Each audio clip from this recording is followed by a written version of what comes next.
तो ये हमारे लेक्चर की आउटलाइन रहेगी। जैसे मैंने कहा था कि हम इसको 3 कैटेगरी के अंदर डिवाइड करेंगे और आज हम यहाँ पर सर्कुलेटरी सिस्टम के बारे में पढ़ रहे हैं, जिसमें कि 3 भागों में मैंने इसको डिवाइड किया है। सबसे पहले हम ब्लड कंपोजिशन के बारे में चर्चा करेंगे, क्योंकि ये भी एक बहुत बड़ा पार्ट जो है वो उसका हो जाता है कि इसमें ब्लड वेसल्स में सेल्स कौन कौन सी हैं और उसमें किस प्रकार से ये कार्य करता है और ब्लड ग्रुप कौन से हैं।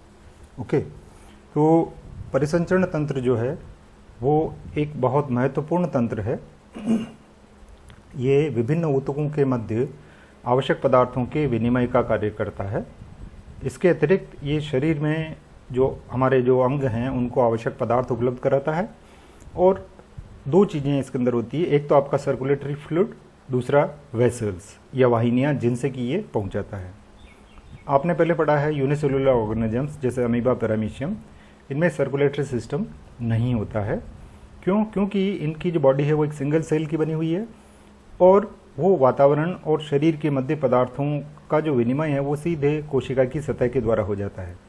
जैसे हम उदाहरण लें कि ऑक्सीजन जो है वो डायरेक्ट डिफ्यूज हो जा करके उसकी जो सेल है, जो कि उसकी एक बॉडी है, उसके अंदर आ जाती है, और जो कार्बन डाइऑक्साइड और जो वेस्ट प्रोडक्ट अमोनिया जो बना है वो सीधा बाहर निकल जाता है। हम लोअर मल्टीसेलुलर ऑर्गेनिजम्स की तरफ आते हैं, जैसे हाइड्रा, सिलेंट्रेट और प्लेटवर्म्स। तो उनमें ऑक्सीजन और अन्य पदार्थों का परिवहन जो है और उत्सर्ज्य पदार्थों का निष्कासन वो एक गैस्ट्रोवेस्कुलर कैविटी के द्वारा हो जाता है। इसके कारण एक सेपरेट सिस्टम की आवश्यकता यहाँ पर नहीं होती है। मैं ये मान के चल रहा हूँ कि आपने जो फर्स्ट ईयर में हाइड्रा पढ़ा है या दूसरे जो ऑर्गेनिजम्स पढ़े हैं उनका स्ट्रक्चर आपको याद है। तो लेकिन जब हम हायर ऑर्गेनिजम्स की तरफ आते हैं तो वहाँ पर कॉम्प्लेक्स ऑर्गेनाइजेशन होता है और एक सेपरेट सर्कुलेटरी या ट्रांसपोर्ट सिस्टम की आवश्यकता हो जाती है, जिसके द्वारा पदार्थों को एक स्थान से दूसरे स्थान पर स्थानांतरित किया जाता है। विलियम हार्वे ने 1682 में सर्वप्रथम हृदय के कार्य एवं रुधिर के परिसंचरण की जानकारी दी। जो हमारा डेवलपमेंटल पॉइंट ऑफ व्यू से अगर हम देखें तो हमारा जो परिसंचरण तंत्र है वो मेसोडर्म से बनता है और जो ब्लड वेस्कुलर सिस्टम पाया जाता है एक इसके अंदर और एक लिम्फेटिक सिस्टम पाया जाता है। जो ब्लड वेस्कुलर सिस्टम है हमारा उसके अंदर ब्लड, हार्ट और वेसल्स, ये 3 इंपॉर्टेंट चीज़ें हैं। और लिम्फेटिक सिस्टम में लिम्फ और लिम्फेटिक वेसल्स जो हैं वो इसके अंदर आती है। तो सबसे पहले हम बात करें कि ब्लड जो है वो उसका कंपोजिशन अगर हम देखें तो ये लिक्विड टिश्यू है, लिक्विड कनेक्टिव टिश्यू होता है ये, जो पदार्थों के स्थानांतरण का कार्य करता है। जैसा मैंने आपको बताया, ये सामान्य वयस्क मनुष्य में लगभग 5 लीटर ब्लड जो है वो होता है, जो कि बॉडी वेट का जनरली 6 to 7.5% बनता है। ब्लड जो है वो हमारा लाल होता है। क्यों होता है जानते हैं आप? हीमोग्लोबिन की वजह से। इसके बारे में और चर्चा करेंगे कि ये जो रेस्पिरेटरी पिगमेंट जो हैं वो इनके अंदर पाए जाते हैं। तो जो ब्लड है इसका जल से ये 5 टाइम विस्कस होता है, स्लाइटली एल्कलाइन होता है और पीएच जो है वो लगभग 7.4 होती है। ब्लड में मुख्य भाग प्लाज्मा के रूप में होता है जो लिक्विड स्टेट में पाया जाता है और 55% ये ब्लड का बनाता है और रिमेनिंग 45% भाग जो है वो आपका ब्लड कार्पसल्स के रूप में होता है। तो इनको अगर हम डिटेल से और देखना चाहें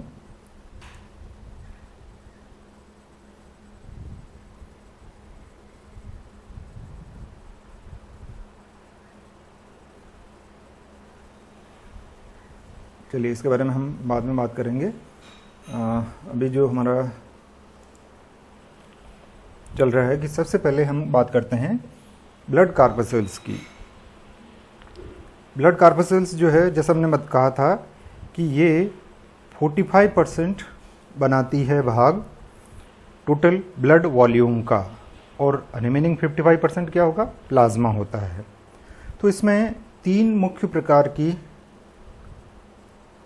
सेलुलर एलिमेंट्स जो हैं वो होते हैं, जो कणिकाएं जिनको हम कह रहे हैं, इरिथ्रोसाइट्स या आरबीसी जो कि कंप्लीट सेल हैं, ल्यूकोसाइट भी कंप्लीट सेल्स हैं, इनको हम वाइट ब्लड सेल्स, श्वेत रक्त कणिकाएं कहते हैं, और फिर प्लेटलेट या थ्रोम्बोसाइट्स जो हैं वो सेल का फ्रेगमेंट भी हो सकता है।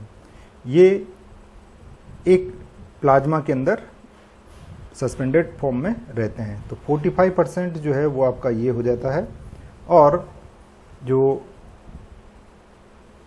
रिमेनिंग 55% है वो आपका प्लाज्मा होता है। ओके, तो हम बात करते हैं रक्त कणिकाओं की, कि ये 3 प्रकार की रक्त कणिकाएं यहाँ पर इसके अंदर पाई जाती है। ओके, ब्लड वॉल्यूम और प्लाज्मा वॉल्यूम, आपके कोर्स में जो चीज़ें हैं उनके बारे में बता देता हूँ केवल आपको, कि अगर हम ब्लड को इस तरह से रखते हैं तो ये रेड ब्लड सेल जो है कोगुलेशन के बाद में नीचे की ओर, क्योंकि ये हैवी होगी तो नीचे की ओर आ जाएगी, और ये हेमेटोक्रिट वैल्यू कहलाती है। जैसे यहाँ पर इसको 42% जो है वो बताया हुआ है, ऊपर वाइट ब्लड सेल्स आ जाएंगी और फिर ये प्लाज्मा आपका आ जाता है।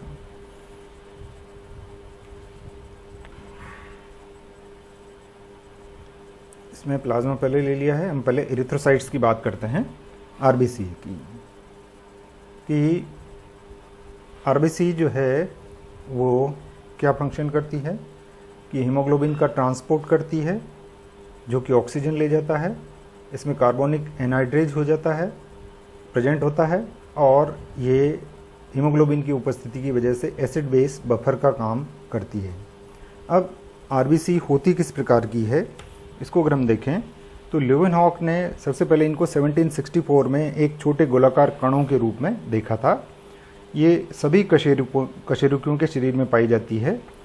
केवल कुछ अपवाद हैं, जैसे लेप्टोसिफेलिस लार्वा, और कुछ जो फिशेज हैं जैसे कैनिक्टिडी वंश की मछलियों को छोड़ करके ये सब में पाई जाती है।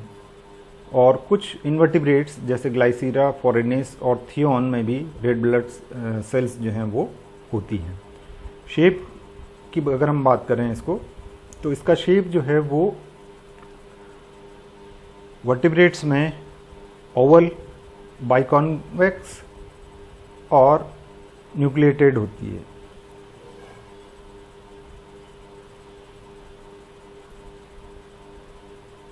मैमल्स के अलावा दूसरे सभी जंतुओं में इरिथ्रोसाइट्स अंडाकार, उभयोत्तल और केंद्रक युक्त होती है।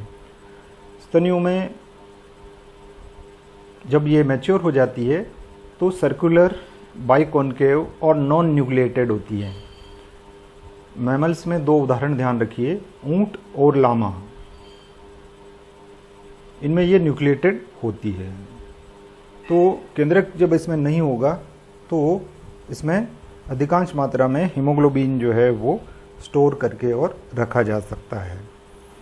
ये हो गई इसके शेप की बात। साइज की अगर हम बात करें तो अलग अलग कशेरुकियों में इसका आकार जो है वो अलग अलग होता है। इन जनरल 7.8 माइक्रोन और थिकनेस जो है इसकी 2.5 माइक्रोन होती है at the thickest point and 1 micrometre और लेस इन द सेंटर। बीच में जैसे हमने कहा था कि मोटाई जो है इसकी कम होती है, और ये डायमीटर हो गया इसका। तो इसकी अगर हम बात करें कि अलग अलग, जैसे हमने कहा कि 75 माइक्रोन होता है, और मनुष्य में ये 7.5 माइक्रोन जो है वो जनरली पाई जाती है। एलिफेंट में, स्तनधारियों में ये सबसे बड़ी होती है, और रेबिट में 6.9, हॉर्स में 4.6, इस तरह से अलग अलग आकार इनके पाए जा सकते हैं। इसका एवरेज वॉल्यूम अगर देखें हम तो ये 90 to 95 क्यूबिक माइक्रोमीटर जो है वो होता है। Shape of red blood cell can change remarkably as the cell squeezes through capillary. जब ये कैपिलरी के अंदर होकर के जाती हैं तब इनका जो शेप है वो चेंज हो सकता है। ओके, अब ये कितनी पाई जाती है वहाँ पर, तो अगर हम इसकी बात करें तो ये यहाँ पर हमने 52 lakh plus 3 lakh plus minus 3 lakh जो है वो नॉर्मल मैन के अंदर ये होती है। तो एक वयस्क पुरुष में हम कह सकते हैं कि 50 से 55 लाख के बीच में ये पाई जाती है। तो एवरेज अगर हम निकालें तो 52 लाख जो है वो होगा। और फीमेल में ये 47 लाख, इसका प्लस माइनस 3 कर लें तो एवरेज अगर हम निकालेंगे तो वयस्क स्त्री में ये 45 लाख पर घन मिलीमीटर। घन मिलीमीटर का मतलब समझ गए, यदि अगर हम एक घन बनाते हैं 1 मिलीमीटर का, घन की जो सभी भुजाएं हैं वो क्या होती हैं, बराबर होती हैं। यानी आप इसको इस तरह से समझिए कि आपने एक घन बनाया है 1 मिलीमीटर का और उसके अंदर ब्लड भर दिया है, तो ये 1 क्यूबिक मिलीमीटर हो जाएगा ब्लड इसका।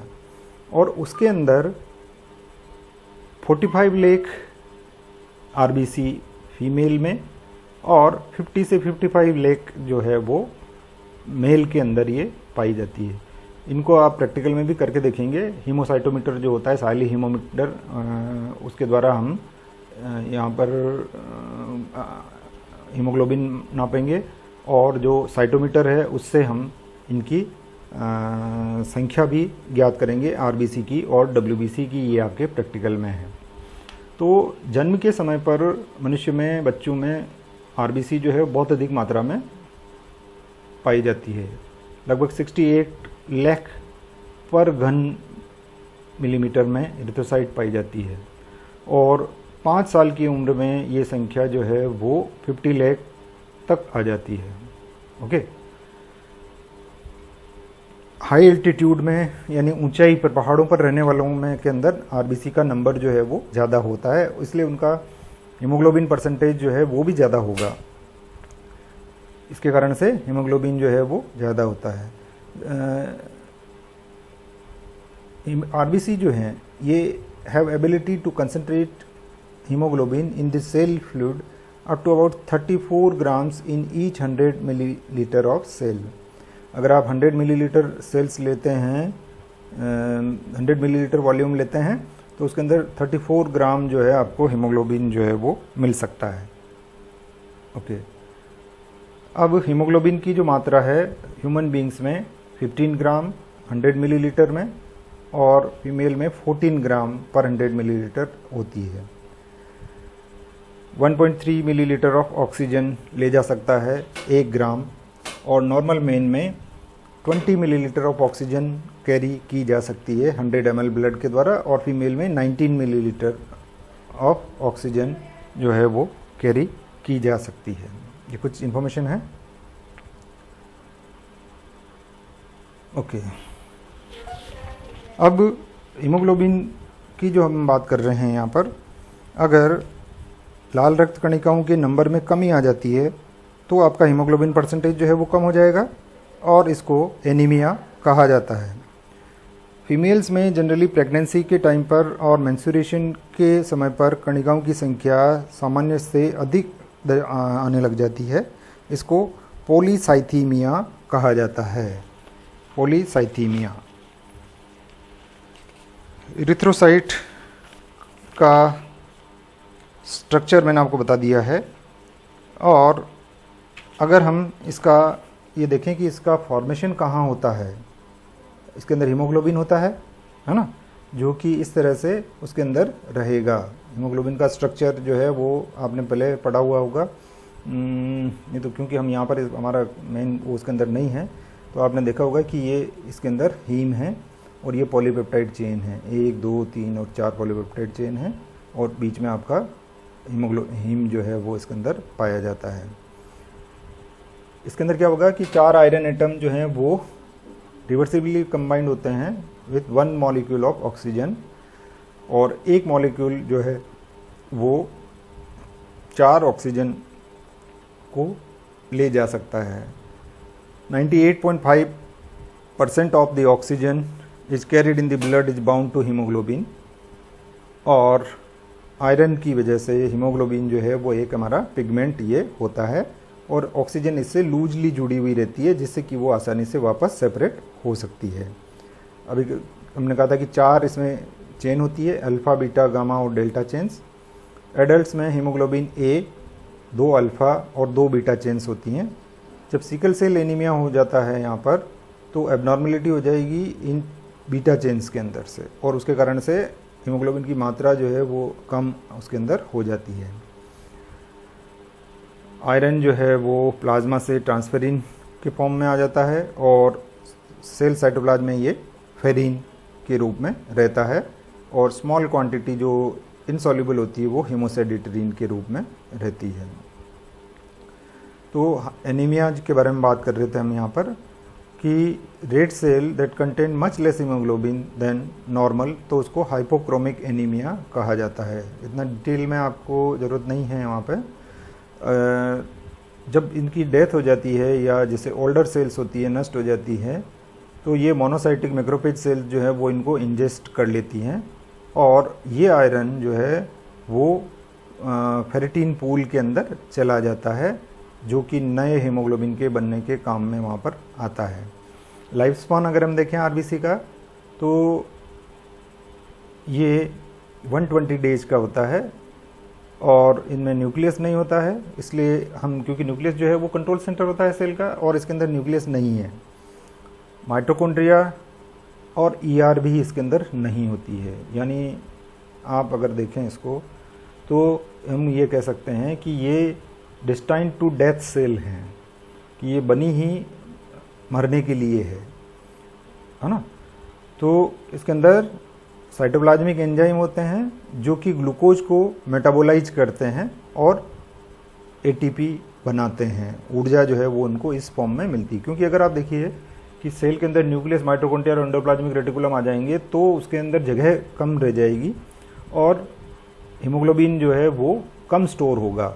इसके कारण से न्यूक्लियस, माइटोकॉन्ड्रिया और एंडोप्लाज्मिक रेटिकुलम को यहाँ से हटा दिया है, और एक ये स्पेशलाइज्ड सेल हो गई है। इसको एक स्पेशलाइज्ड टास्क दिया गया है कि आप ऑक्सीजन को ट्रांसफ़र करेंगे। ओके, तो इसके कारण से अधिक हीमोग्लोबिन इसके अंदर आए, इसका मॉडिफिकेशन इसके अंदर हो जाता है।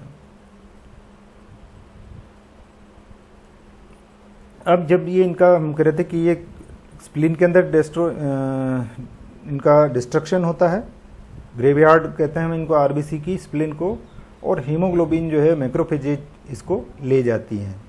जैसे आपका कुफर सेल्स हैं जो कि लीवर के अंदर पाई जाती है, और बोन, स्प्लीन के अंदर और बोन मैरो के अंदर पाई जाती है। आयरन और बिलिरुबिन जो है वो उसके बाद ब्लड के अंदर रिलीज कर दिया जाता है, और वहाँ से वो पूल के अंदर चला जाएगा, जो मैंने पहली स्लाइड में आपको बताया था कि ये बाद में वापस काम में आ सकता है। इस एनीमिया की हम बात कर रहे थे, तो deficiency of haemoglobin in the blood, ये आरबीसी की वजह से भी हो सकता है।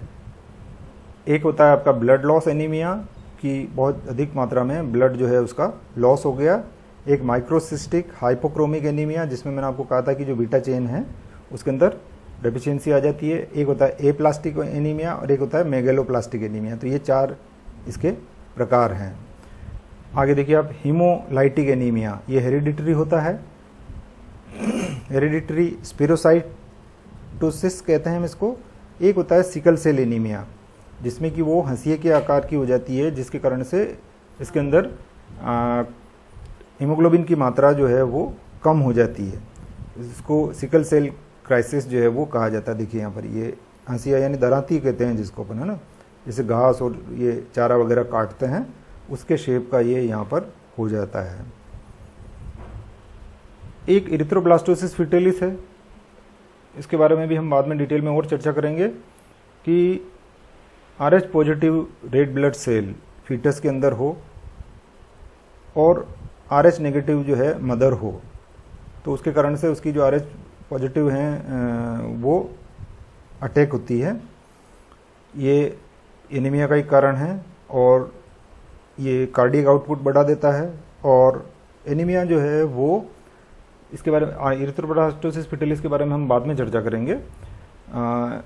एनीमिया के क्या कारण जो हैं वो प्रभाव क्या होते हैं, कि ये कार्डियक आउटपुट को बढ़ाता है, क्योंकि ऑक्सीजन की जब कमी हो रही है तो ब्लड जो है वो ज़्यादा फ्लो होगा, और उसके कारण से आपका कार्डियक आउटपुट का मतलब हृदय से निकलने वाला ब्लड, इसके बारे में भी हम बाद में वहाँ पर डिटेल से चर्चा करेंगे। और इसकी वजह से हार्ट को ज़्यादा पंप करना पड़ता है और उसके ऊपर लोड जो है वो पड़ता है। ओके,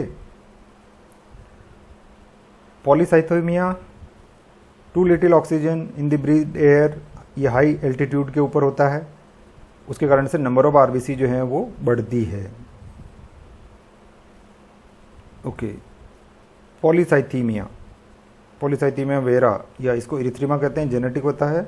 और the last single non stop producing red cells when too many cells are already present. तो क्या होगा इसके अंदर कि जो इरिथ्रोब्लास्ट सेल्स हैं वो इसको बनाना बंद कर देती है और साइनोस्टेटिक ब्लूइश स्किन जो है वो इस पॉलीसाइथीमिया के केस में हो जाती है। ओके, तो इसके पहले कि हम और आगे स्टार्ट करें, एक चीज़ जो है वो बताना चाहता हूँ आपको यहाँ पर कि इरिथ्रोसाइट का निर्माण जो है वो कहाँ होता है और इसे क्या कहते हैं। इसके ऊपर क्वेश्चन पूछे जाते हैं। इरिथ्रोसाइट के निर्माण की जो प्रक्रिया है इसको इरिथ्रोपोइसिस या हीमोपोइसिस कहा जाता है। और जब एम्ब्रियो बन रहा होता है उस समय पर उसके अंदर, ये देखिए आप यहाँ पर, ये रेड बोन मैरो के अंदर वयस्क में बनती है और जो एम्ब्रियो होता है उसके अंदर दूसरे महीने से योक सेक के अंदर ये होने लग जाता है। फर्स्ट ईयर में आपने एक वो पढ़ा है extra embryonic membranes, developmental biology पढ़ी है, वहाँ पर आपने पढ़ा होगा उसके अंदर कि योक सेक जो है वो एक एक्स्ट्रा एम्ब्रियोनिक मेम्ब्रेन है ना। मेम्ब्रेन्स पढ़ी है ना आप लोगों ने, एमनियोन, कोरियोन, एलेंटॉइस और योक सेक, ये फर्स्ट ईयर में आपके डेवलपमेंटल बायोलॉजी में था, तो वहाँ पर आपने इसके बारे में डिटेल से पढ़ा होगा। ओके, तो दूसरे से 5वें महीने तक ये काम जो है वो लीवर, स्प्लिन और थाइमस ग्लैंड के द्वारा किया जाता है। और वयस्क जब बनता है बच्चा तो उसमें ये काम रेड बोन मैरो के अंदर होता है। तो हमारे शरीर में डब्ल्यूबीसी का निर्माण जो है वो मुख्यतः जो हमारे शरीर की लंबी अस्थियां हैं, जैसे फीमर हो गया, आपका क्रेनियम हो गया, वर्टिब्री हो गया और स्टर्नम, इनके अंदर ये बनता है। और ये प्रक्रिया जो है वो लगभग 72 आवर के अंदर पूरी हो जाती है। तो इस डायग्राम में हमने ये बताने की कोशिश की है कि रेड बोन मैरो के अंदर आरबीसी का निर्माण जो है वो होता है। ये देखिए अब यहाँ पर, ये इसको बताने की कोशिश यहाँ पर की गई है।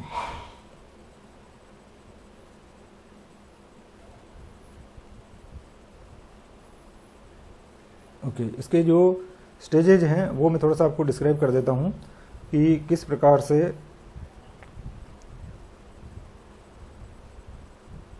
रेड ब्लड सेल्स का जो लाइफ स्पान है वो मैंने बताया था आपको कि मेंढक में 100 डेज और ह्यूमन बीइंग में 120 होता है और नष्ट होने वाली जो है वो वापस वहाँ पर चली जाती है। तो देखिए जो हमारे उसके अंदर जो स्टेम सेल्स हैं जिनको माइलोब्लास्ट कहते हैं, ये सबसे पहले प्रो इरिथ्रोब्लास्ट का निर्माण जो है वो करती है। प्रो इरिथ्रोब्लास्ट उसका निर्माण ये करेगी और उससे आपका इरिथ्रोब्लास्ट बनती है, फिर नॉर्मोब्लास्ट बनेगी, फिर रेटिकुलोसाइट बनेगी और फिर आपका इरिथ्रोसाइट्स जो है वो बन जाती है। तो हमारे शरीर में 1 सेकंड में लगभग 25 लाख रक्त कणिकाएँ जो हैं वो नष्ट होती हैं और एक दिन में 5 × 10⁻11 लाख जो है वो नष्ट हो जाती है। तो ये बहुत बड़ा अमाउंट है। एक आरबीसी अपनी मृत्यु से पहले शरीर में हमारे लगभग 50,000 चक्कर जो है वो लगा लेती है और इनके नष्ट होने की वजह से हमारे शरीर में 250 मिलीग्राम पित्त लवण जो है वो बनता है। तो इनको ऊर्जा की आवश्यकता के बारे में बताया था मैंने आपको यहाँ पर कि माइटोकॉन्ड्रिया नहीं होता है, इसके अंदर न्यूक्लियस नहीं होता है और राइबोसोम भी नहीं पाए जाते हैं, तो एरोबिक रेस्पिरेशन इनके अंदर नहीं होता है, इससे इनको ऊर्जा कम मिलती है। ओके, इसके बाद हम आ जाते हैं वाइट सेल्स के ऊपर कि हमारे शरीर में जो वाइट ब्लड सेल हैं WBC, या इनको ल्यूकोसाइट्स भी कहा जाता है। ये क्या है, हमारे शरीर की एक प्रोटेक्शन के लिए मोबाइल यूनिट जो कि घूमती रहती है और हमारे शरीर की रक्षा करने का काम जो है वो करती है। तो ये RBC से बड़ी होती है, इरेगुलर शेप की होती है और संख्या में ये उससे कम होती है और इनके अंदर न्यूक्लियस होता है, इसलिए ये ट्रू सेल्स कहा जाता है इनको। इनका जो